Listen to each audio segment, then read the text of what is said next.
So ito ang unit ni Sir Alexis. Yan, naka-barrel siya na GTR na threaded with silencer. Ang bat niya is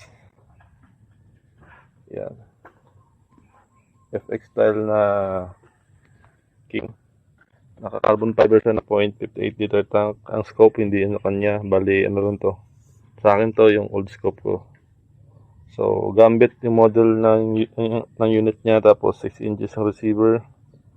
Ang MB niya nasa 930. Naka-Taiwan siya na regulator. Yan. Silencer niya yan.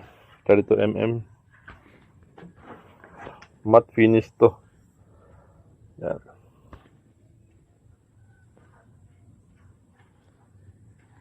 Testing natin to sa pellet na 18 grain.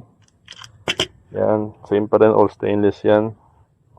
So, nag-indexing ako doon sa mga panahon. Kaya, punta natin doon. I-set up natin doon sa 25. Yan ang upgrade ni Sir. Lagay tayo din ng target.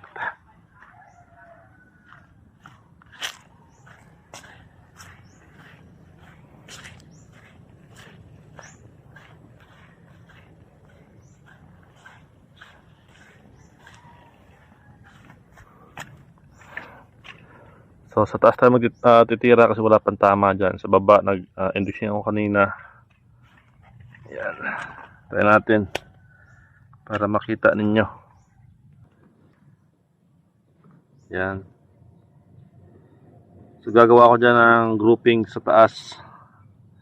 1, 2, kung ilan ang groupings natin na ma-set up. So yun.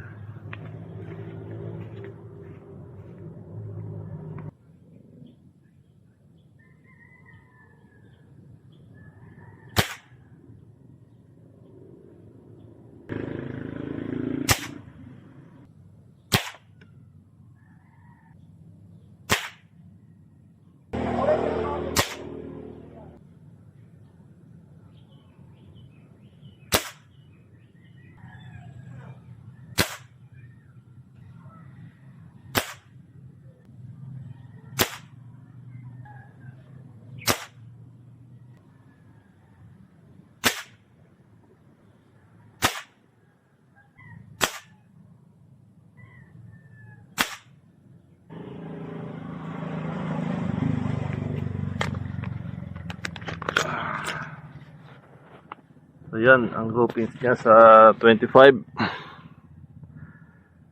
Ito may flyer na isa. Siguro sa pellet or hindi ko alam, or sa hangin. Yan. So meron ditong unang grupo niya, na group niya is 5 shots. Ito meron na pailalim na isa, pero maliit din yan. Ito yung isa lang na napunta sa ilalim. Ito yung pellet. Lalagay natin dyan. Yan. May mga pellet kasi na nahalo dito sa gamit ko na may mga dent. Baka siguro sa pellet. Yan o. So yan yung groupings niya. Tatlong groupings yan. Walang cut. Kita nyo naman sa video. Actual. So kanina ito yung groupings niya. 4. Ito nag-indexing ako nito. Yan. Ito mulit din to. So usually yung tama niya mga ganito lang kalaki. Sa 25. Pero lang dun sa pellet na na may dent siguro. Hindi ko nakita, pero yan. Klaro na sa ilalim. Pero yung groupings niya halos lahat 5 shots, 5 shots, 5 shots. Ito meron sa ilalim. Yan yung actual talaga niya na testing. So yun. So yung unit ni Sir Alexis. So pwede ba siyang gumamit ng ibang pellet kung gusto niya, kasi yung sa akin meron ditong yan o, katulad yan. May nasama pala akong dent, may mga dent dito. Ayan. Kaya siguro merong flyer. Ito sakto naman. May nasama ko siguro na may dent. So yun. Actual talaga na testing sa unit ni sir. Yun. So walang cut. So yung unit niya is meron siyang bipod. Kulay black yung black brown yung ano niya, receiver. FX style yung bat. 6 inches yung receiver na standard. Tapos meron siyang tangke na 0.58 liter na matte finish to. GTR na barrel, tapos meron siyang parumpit. Ano to? Tawag silencer. So yun, testing sa unit ni sir. Yan.